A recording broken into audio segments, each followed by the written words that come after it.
নমস্কার বন্ধুরা, আমি সুশোভন আর আপনারা দেখছেন অদ্ভুত অথচ বাস্তব। আজ আমরা বিশ্ব রাজনীতির সেই মহা সমুদ্রে ডুব দেব, যেখানে প্রতিটি ঢেউ এক একটি দেশের ভবিষ্যৎ লিখে দিচ্ছে। একবিংশ শতাব্দীর এই সবচেয়ে উত্তেজনাপূর্ণ সময়ে ভারত এমন এক কেন্দ্রীয় অবস্থানে দাঁড়িয়ে রয়েছেন, যেখানে বিশ্বের সমস্ত বড় শক্তিগুলি তাকে নিজের দিকে টানার জন্য মরিয়া হয়ে উঠেছে। আজকের আলোচনা সেই টানাপোড়েন নিয়ে। একদিকে ইউরোপ এবং আমেরিকা, যারা নিজেদের অর্থনৈতিক এবং প্রযুক্তিগত শক্তির অহংকারে একসময় ভারতকে তৃতীয় বিশ্বের দেশ বলে মনে করত, আজ তারাই ভারতের সাথে ফ্রি ট্রেড এগ্রিমেন্ট বা মুক্ত বাণিজ্য চুক্তি করার জন্য দরজায় লাইন দিয়েছে। আর অন্যদিকে আমাদের সেই অকৃত্রিম বন্ধু রাশিয়া, যে ইতিহাসের প্রতিটি কঠিন মুহূর্তে আমাদের পাশে ছায়ার মতো দাঁড়িয়েছে।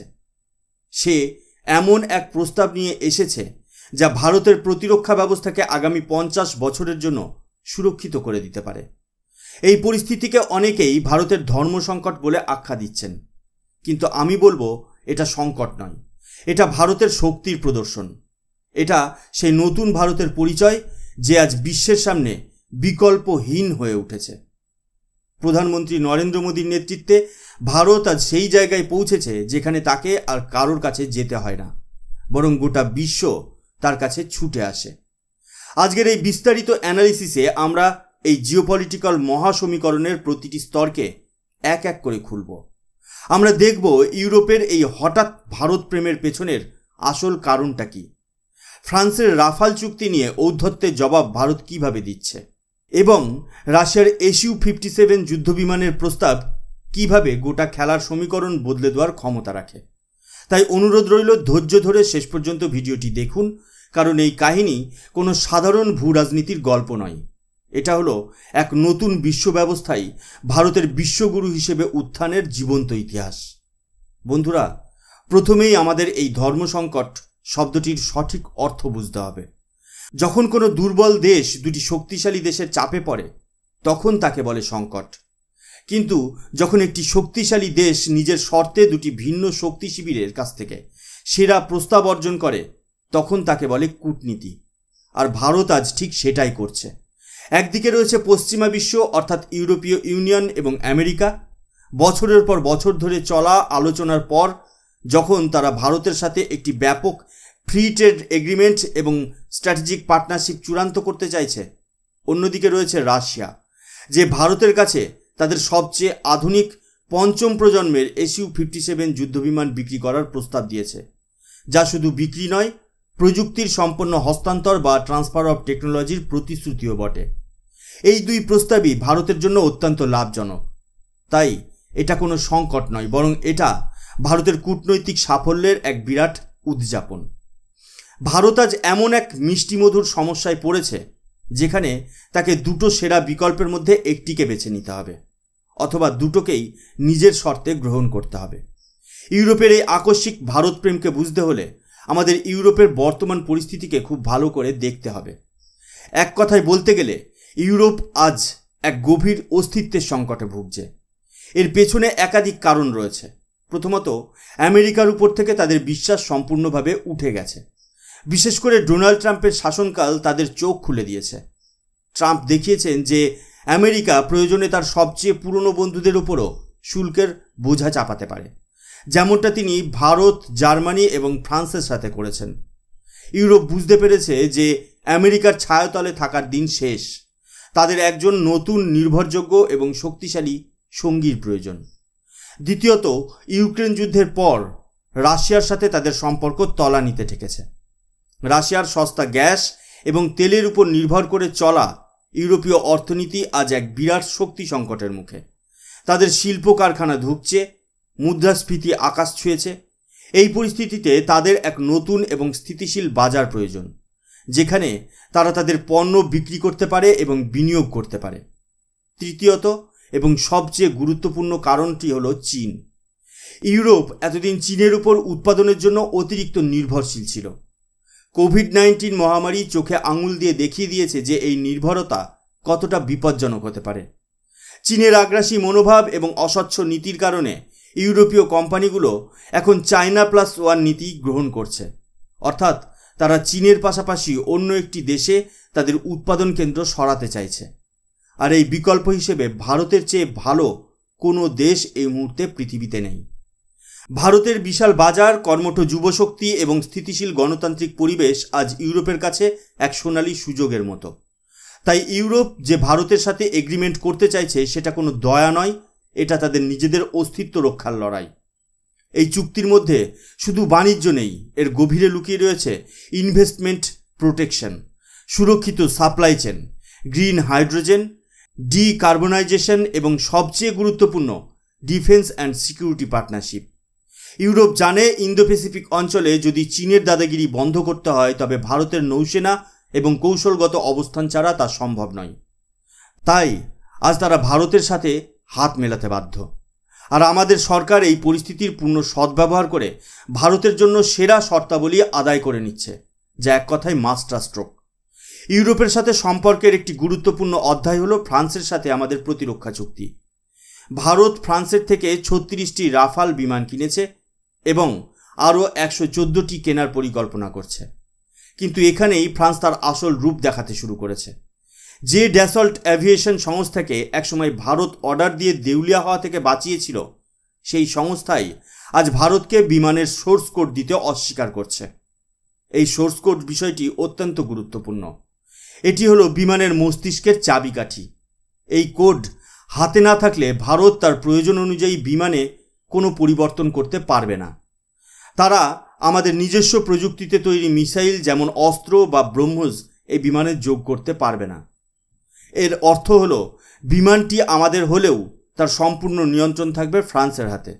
অর্থাৎ প্রতিটি ছোটোখাটো আপগ্রেডের জন্য আমাদের ফ্রান্সের কাছে হাত পাততে হবে। এটা মোদিজির আত্মনির্ভর ভারত স্বপ্নের পরিপন্থী।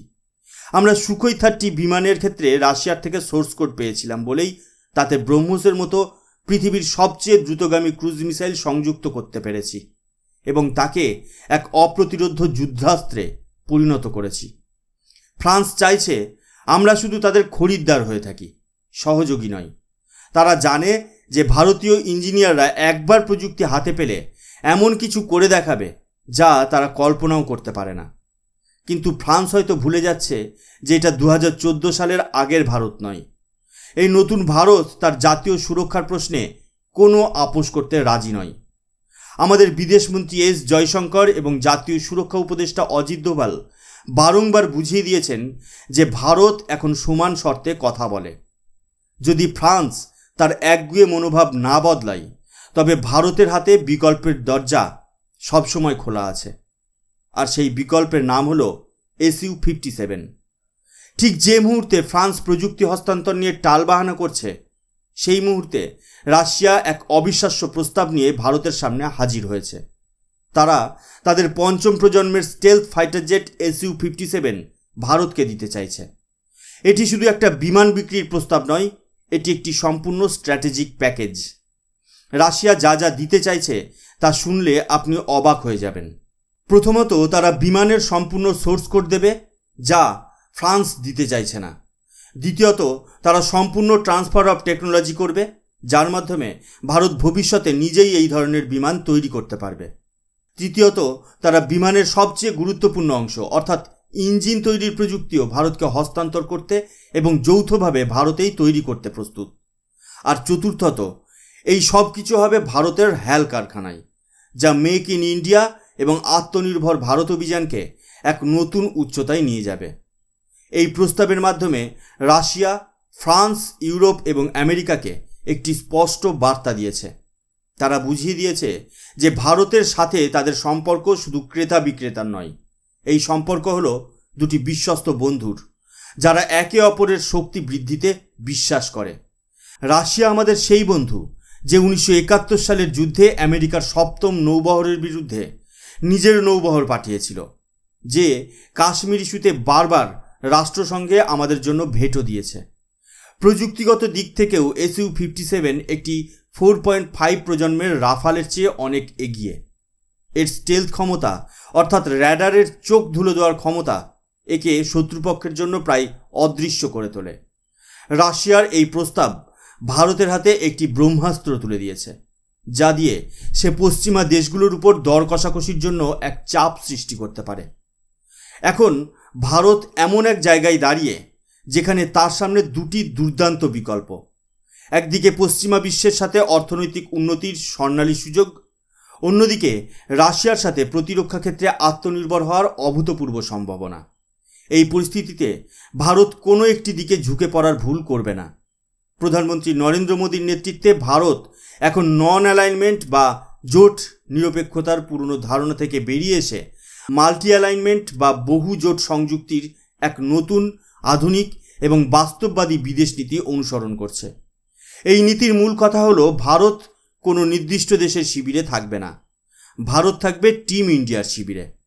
আমাদের বিদেশ নীতি পরিচালিত হবে শুধুমাত্র ভারতের জাতীয় স্বার্থ দ্বারা। এর সবচেয়ে বড় উদাহরণ হলো, আমরা একদিকে আমেরিকার সাথে কোয়াডের জোটেও আছি, আবার অন্যদিকে রাশিয়া এবং চীনের সাথে এসসিওর মঞ্চেও সমানভাবে সক্রিয়। আমরা আমেরিকার নিষেধাজ্ঞা এবং রক্তচক্ষুকে উপেক্ষা করে রাশিয়ার থেকে S-400 মিসাইল সিস্টেম কিনছি, আবার একই সাথে আমেরিকার সাথে আমাদের বাণিজ্য এবং প্রতিরক্ষা সম্পর্ককেও নতুন উচ্চতায় নিয়ে গেছি। ভারত আজ বিশ্বকে দেখিয়ে দিচ্ছে যে কিভাবে একই সাথে দুটি, এমনকি তিনটি ভিন্ন শক্তি শিবিরের সাথে নিজের শর্তে সম্পর্ক বজায় রাখা যায়। আমাদের বিদেশমন্ত্রী S জয়শঙ্কর বারবার বলেছেন, ইউরোপের সমস্যা গোটা বিশ্বের সমস্যা, কিন্তু বিশ্বের সমস্যা ইউরোপের সমস্যা নয়। এই একটি কথাই প্রমাণ করে দেয় যে ভারত আজ পশ্চিমা বিশ্বের চাপিয়ে দেওয়ার নিয়ম মানতে রাজি নয়। ভারত এখন নিজের নিয়ম নিজেই তৈরি করছে। বন্ধুরা, আজকের এই দীর্ঘ আলোচনার সারমর্ম হল, ভারত এক অভূতপূর্ব ক্ষমতার অধিকারী হয়েছে।